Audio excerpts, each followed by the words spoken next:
Olá, nono ano do meu agrado, tudo bem, meus amores? Olha só, riquezas. Na aula de hoje nós vamos falar novamente um pouquinho da organização na Europa após Segunda Guerra Mundial. Eu sei que nós já iniciamos falar sobre isso, nós já iniciamos essa conversa quando nós tratamos na nossa aula via Zoom, então vai ser só uma pegada extremamente rápida, tá? E eu vou estar trazendo um pouquinho da organização e principalmente, eu vou focar principalmente na questão econômica e no bem-estar social. Então, acompanha comigo no teu livro didático. Corre, pega teu livro, tá? Te organiza, ajeita a tua bancada e vem ter aula comigo. Nós vamos iniciar a nossa aula de hoje aqui na página 229. Tu pode estar acompanhando comigo. Tranquilo? A organização da Europa no pós-Segunda Guerra Mundial. Gente, nós vamos tratar de mudanças que vão numa escala, desde a escala física até a escala psicológica realmente da população. Quando a gente fala em pós-Segunda Guerra Mundial, nós temos que lembrar que para frear a Segunda Guerra Mundial foi necessário haver a junção de governos capitalistas com governos socialistas. Foi só aí que nós vamos ver realmente acontecer o freio do nazifascismo. É só aí que nós vamos ver finalizar a Segunda Guerra Mundial. Então, como o comunismo, como a Rússia stalinista, ela foi necessária para auxiliar nesse processo de freio da Segunda Guerra Mundial, como tiveram de recorrer a ela vem agora com aquela pegada de beleza, eu vou auxiliá-los, mas vou fazer minhas imposições. E nessa de vou fazer as minhas imposições, uma das imposições feitas e assinadas entre essas potências, entre essas nações, é a imposição da União Soviética de que não haveria mais embargos para a implantação do comunismo dentro da União Soviética, dentro da Europa. Então, se alguma nação europeia quisesse se tornar comunista, a Europa ela não iria mais, as nações europeias elas não iriam mais embargar essa possibilidade, certo? Então aí, nos acordos de Yalta e Potsdam, que vocês já estudaram, já viram provavelmente em história, nós vamos ver a configuração do mundo em zonas de influência e a necessidade agora de não estar havendo mais o freio do avanço comunista, caso esse se fizesse necessário. Nós vamos ver... Deixa eu me tirar daqui, só um minutinho. Pronto, amores, acompanha comigo. Primeiro no teu livro didático, lá na página 229, nós vamos fazer a análise desses mapas. Olha só, vocês podem observar, fazendo a contraposição dos dois mapas, que territórios antes da Primeira Guerra, que eram extremamente extensos, como o Império Otomano, o Império Austro-Húngaro, o Império Otomano, o Império Austro-Húngaro, são impérios altamente extensos territorialmente. Agora, no nosso pós-Segunda Guerra Mundial, eles vão estar completamente fragmentados. Olha o teu livro realmente e analisa comigo o espaço que pertencia ao Império Alemão e agora o espaço que pertence a ele.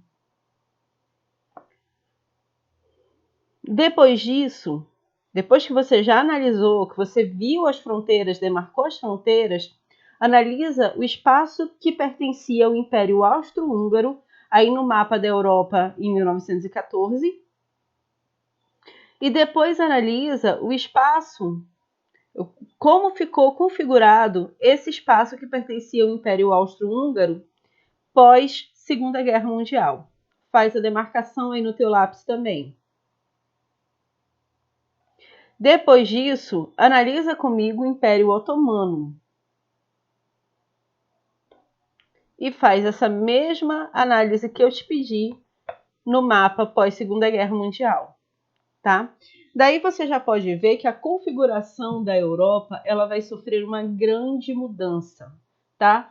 E essa a configuração agora, ela vai ter zonas de influência, como é o caso do que nós vamos ver aqui neste mapa. Olha só o território da Alemanha, como ele vai ficar extremamente dividido. Nós vamos ter a zona de influência da União Soviética, a zona de influência britânica, a zona de influência francesa e a zona de influência estadunidense, tá? Então, nós vamos ter uma nova configuração, onde nós vamos ter territórios que ficam sobre zonas de influência, territórios que ficam, digamos que, como protetorados, entre aspas, tá, gente?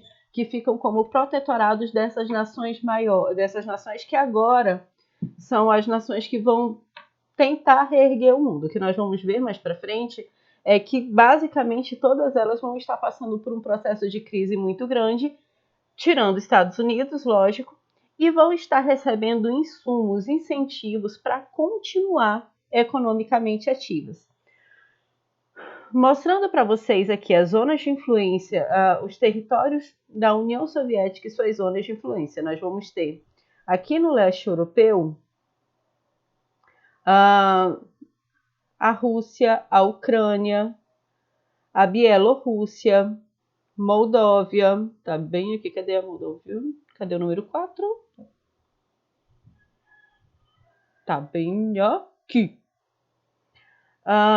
Estônia, Letônia, Lituânia, são nações que agora vão estar tendo uma influência muito grande do comunismo, certo?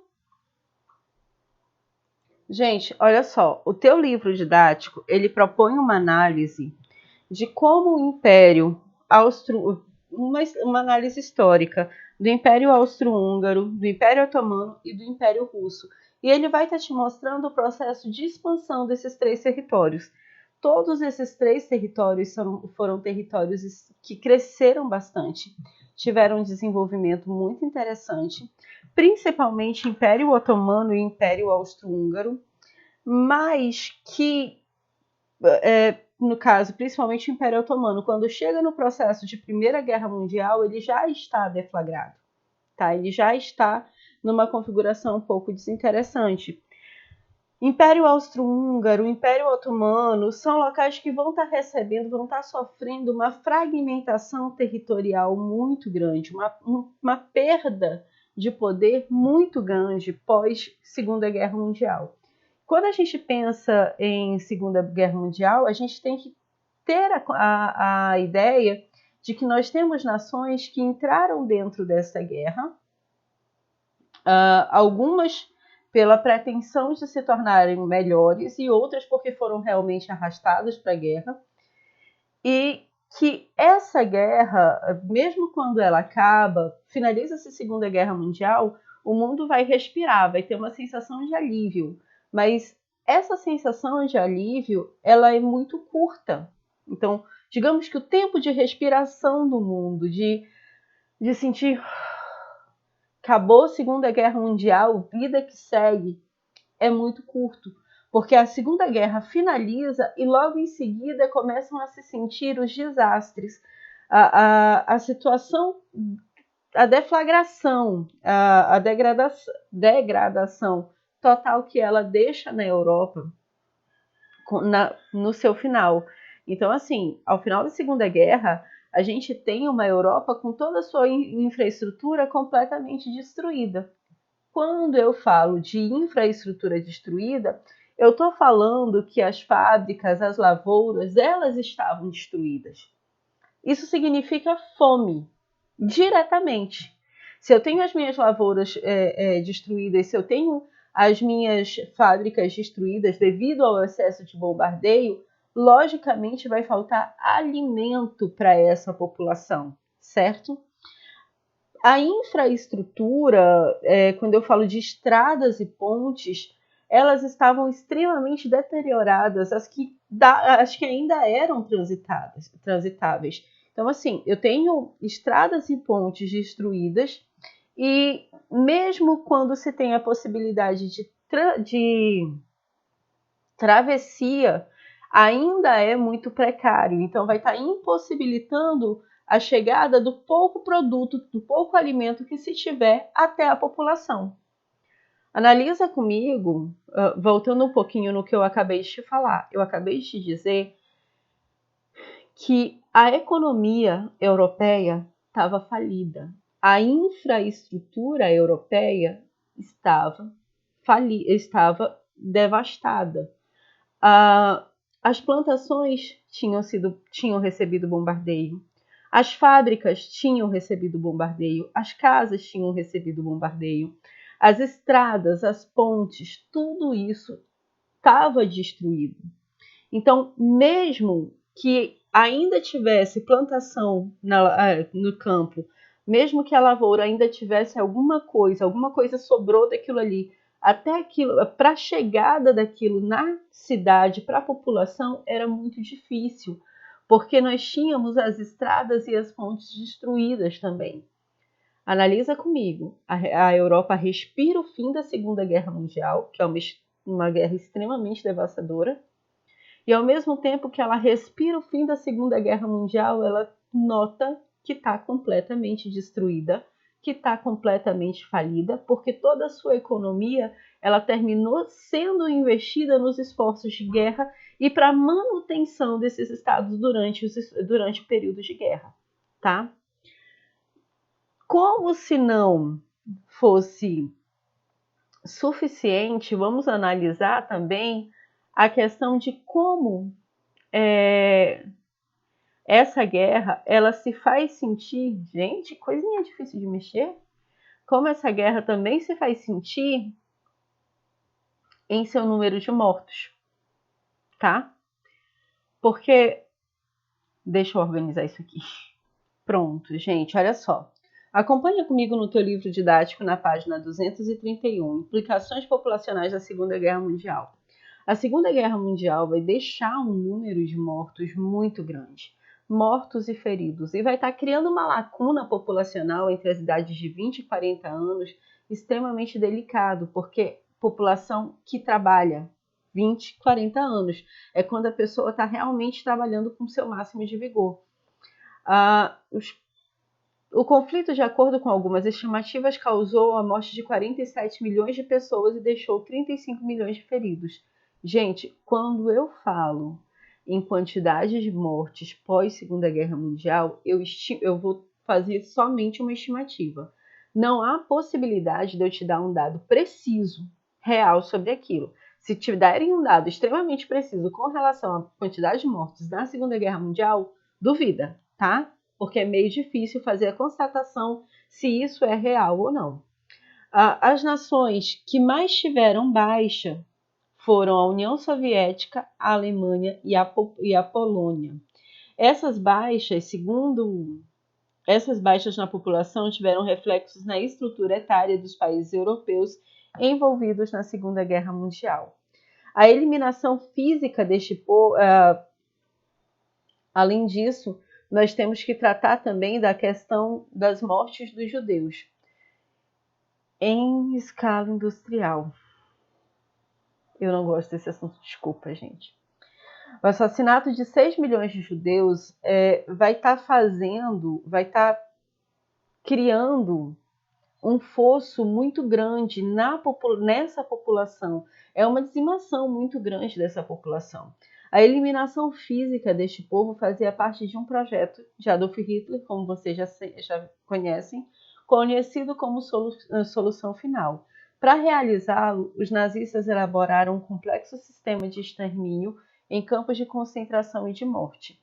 E aí, lá nesses campos de concentração, eles iam definindo os que eram próprios, os que eram adaptáveis ao trabalho, definhariam até morrer. Os outros não, morreriam logo assim que chegassem.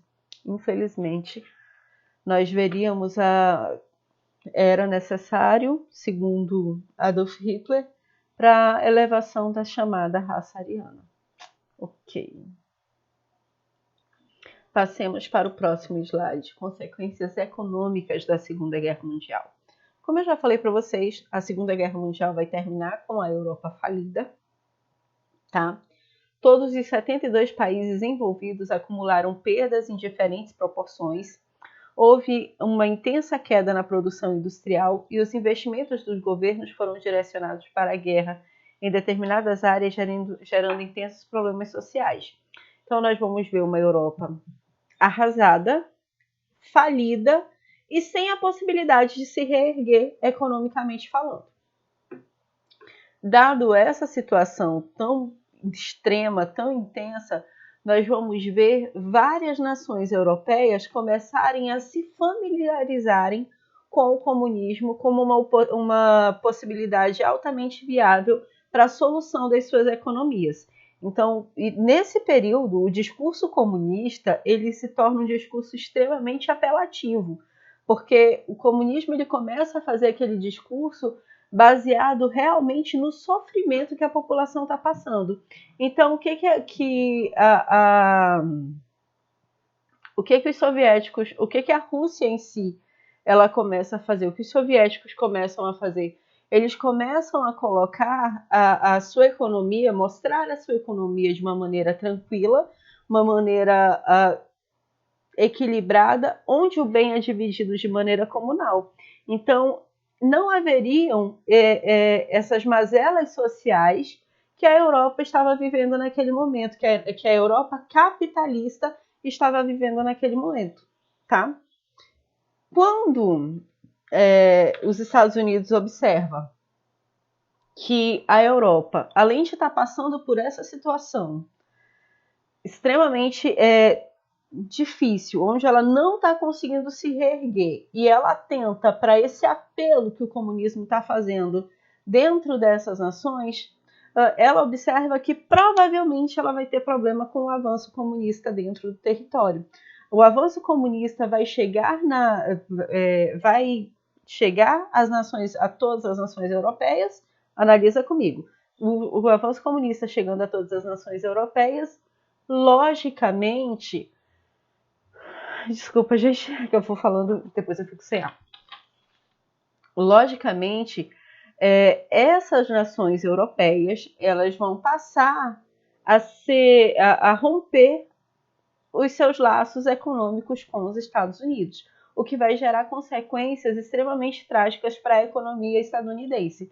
Então, fazer um plano de auxílio econômico para a Europa, longe de ser coisa de bonzinho, de porque eu quero erguer a Europa. Não.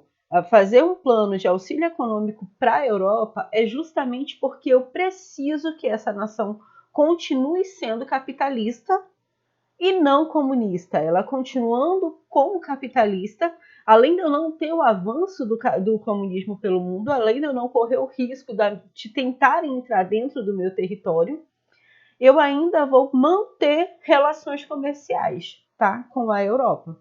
Por isso que se torna tão necessário a criação de um plano econômico, de um modelo econômico que venha auxiliar a Europa nesse processo, para a sua reestrutura nesse pós-Segunda Guerra Mundial. E é aí, meus amores, que nós vamos ver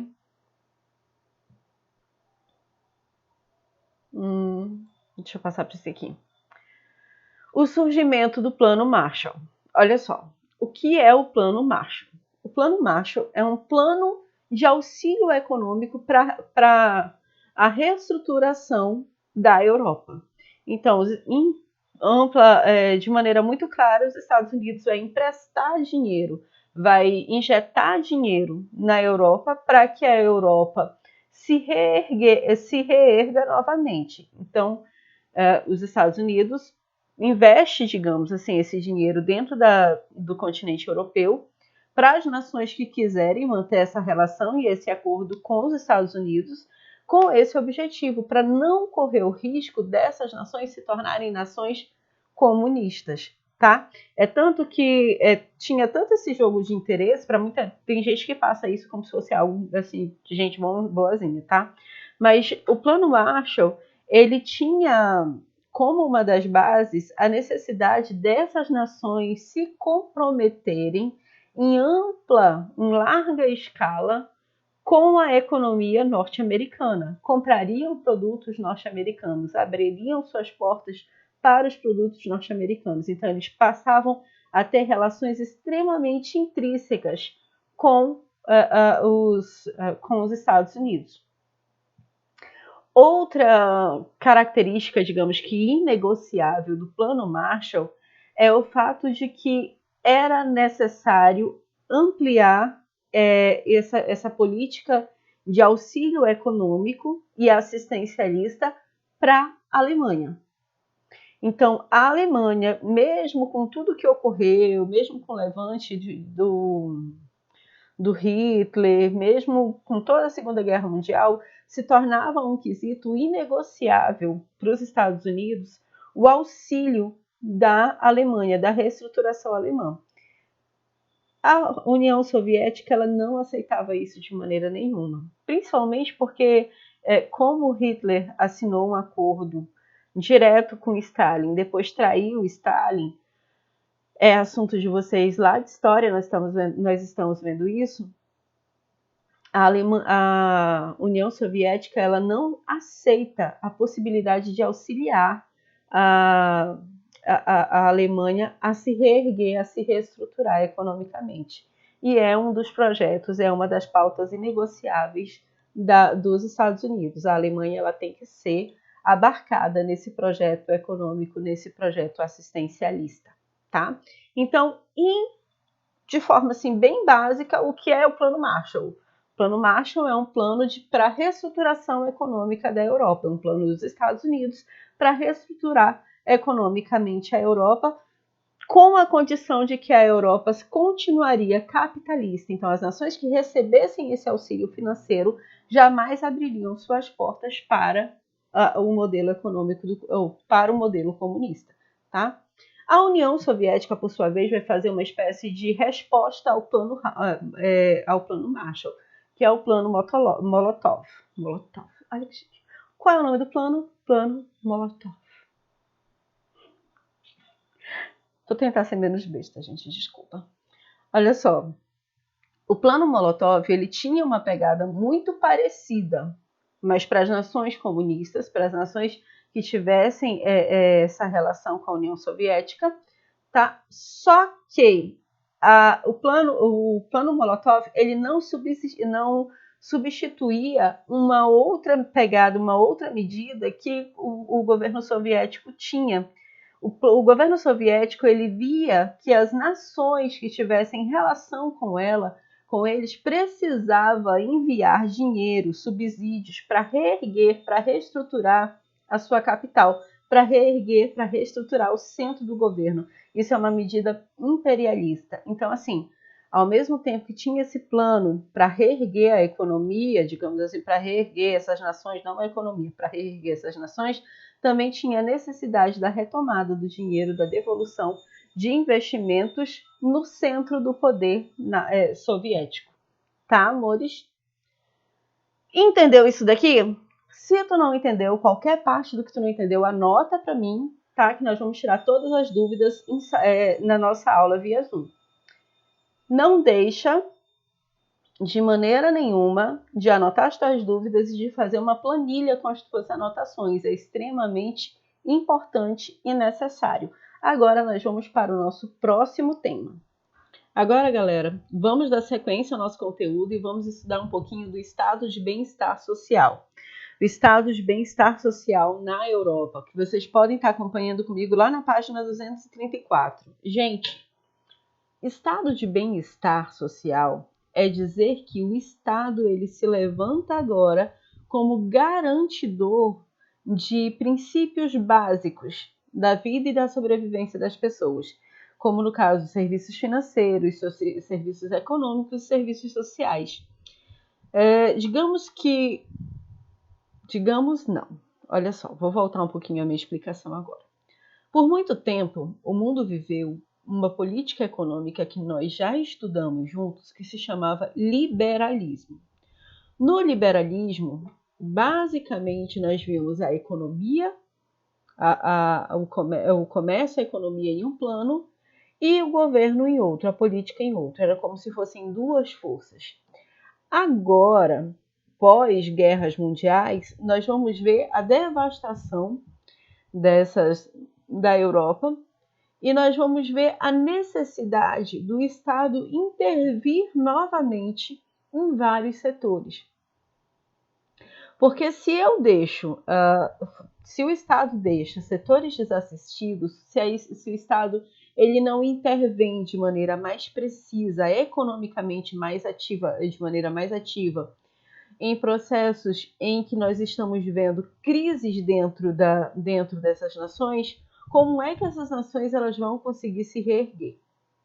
E aí agora o Estado ele vem como garantidor, digamos assim, da estrutura básica para que todo mundo viva de maneira equilibrada, digamos que a priori de maneira mais tranquila. É tanto que se nós formos observar o padrão de vida europeu, o estado de bem-estar europeu, ele é muito superior ao de várias outras nações e isso vai ser um dos fatores que contribui tanto para a migração para dentro desse território. Digamos que vai ser um dos fatores que vai influenciar muito na chamada de pessoas para dentro do continente europeu, justamente porque lá nós temos índices de bem-estar muito elevados, tá? Então vamos lá. O estado de bem-estar social é um modelo social, político e econômico que garante a todos os cidadãos, independente da idade, classe social, a garantia de padrões mínimos de saúde, educação, habitação e seguridade social. Mesmo que a pessoa não tenha como, mas o Estado ele entra assegurando os princípios básicos para que ela viva com dignidade, certo?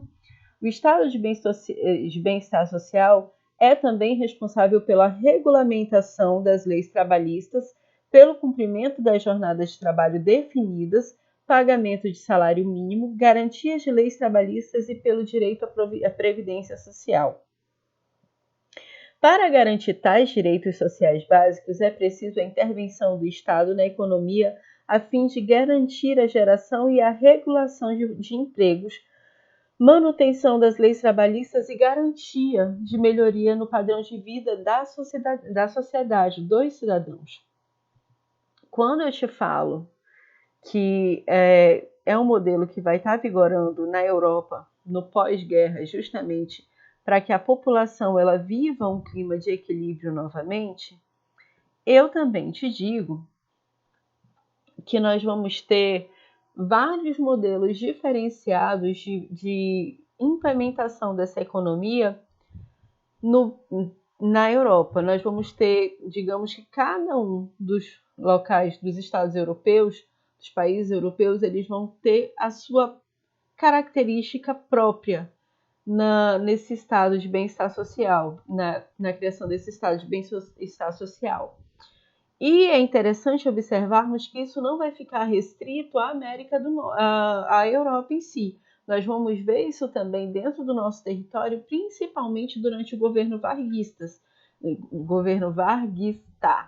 Porque durante o governo de Vargas, nós vamos ver a criação de várias estruturas para que o povo eles tenha a sua vida, a sua seguridade, a sua economia assegurada. As leis trabalhistas são um grande exemplo disso, tá?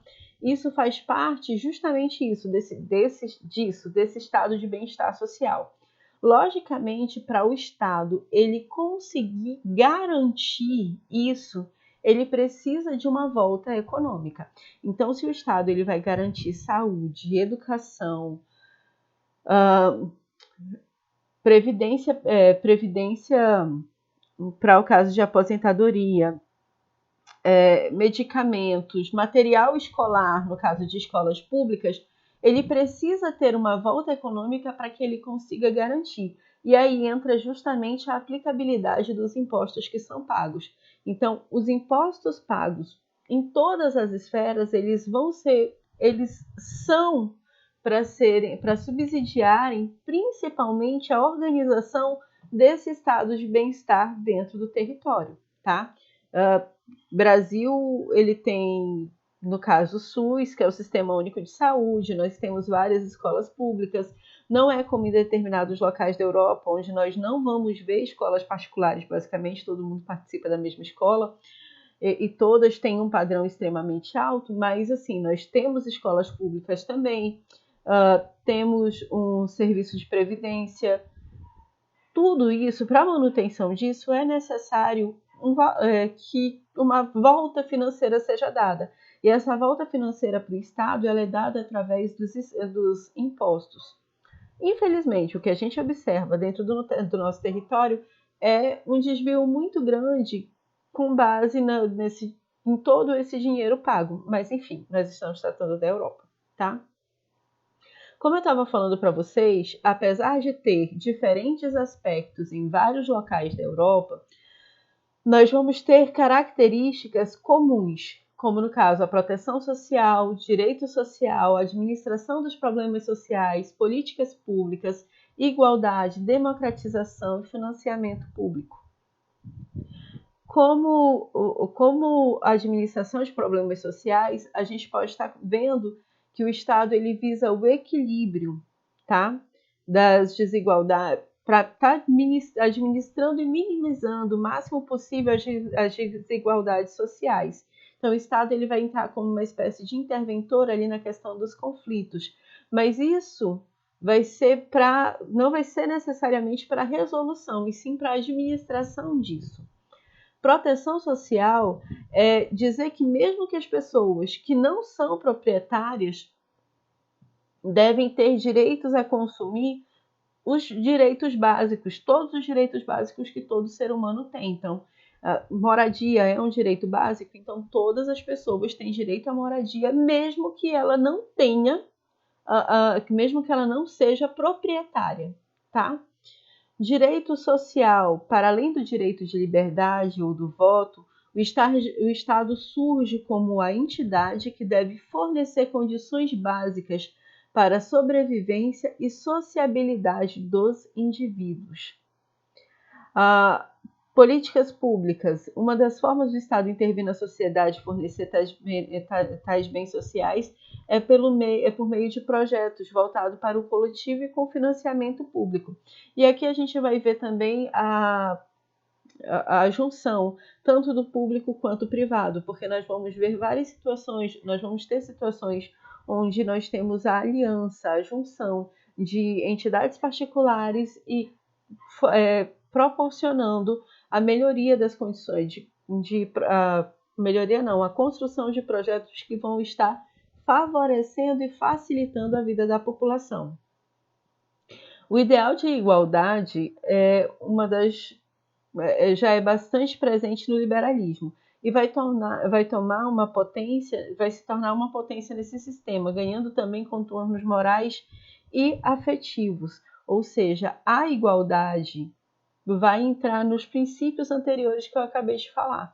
Quando eu digo que vai ter proteção social, quando eu digo que vai ter direitos sociais, que vamos ter políticas públicas, que vivemos uma democracia, automaticamente eu te digo que os direitos são iguais, eu te digo que há igualdade na população. Todas as pessoas vão ter direito, basicamente, as mesmas possibilidades, e por ter direito às mesmas possibilidades, elas vão estar em padrões equiparados para disputar um posicionamento melhor na sua vida, certo? E tudo isso, gente, com financiamento público. Evidentemente, se o Estado é quem vai garantir todos esses direitos, os gastos também advêm de fundos públicos. E por advir de fundos públicos, ele precisa ser abastecido de alguma forma. Justamente aí entram a questão dos impostos que são pagos e servem como insumo para estar garantindo as políticas do bem-estar social, para a garantia do bem-estar social. Amores da minha vida. Nós temos no livro de vocês características específicas do bem-estar na anglo-saxão, da Europa continental, da Europa escandinava, Mediterrâneo, e vai entrar um pouquinho no neoliberalismo e a privatização dos serviços. O que eu quero que você faça? Eu quero que você me crie tópicos, tá? Que você me crie pequenos tópicos, analisando cada um dessas particularidades do estado de bem-estar europeu. E aí na próxima aula, na nossa aula via Zoom, a gente também vem finalizando com a questão do neoliberalismo e a privatização dos serviços, que é algo que vocês precisam realmente entender agora. Se você tiver qualquer dúvida, anota ela. Nós vamos tirar todas as dúvidas da nossa próxima aula. Espero em Deus dar certo. Quero que todos vocês participem, então se esforça, acorda cedo e vem comigo para a nossa aula, viu? Não esquece de fazer os apontamentos e as anotações de tudo que tu achares relevante dessa aula. Esse é um assunto extremamente delicado. No mais, meus amores, razões, eu espero profundamente que vocês tenham entendido. Aguardo vocês no nosso próximo momento. Beijo grande e até a próxima. Tchau!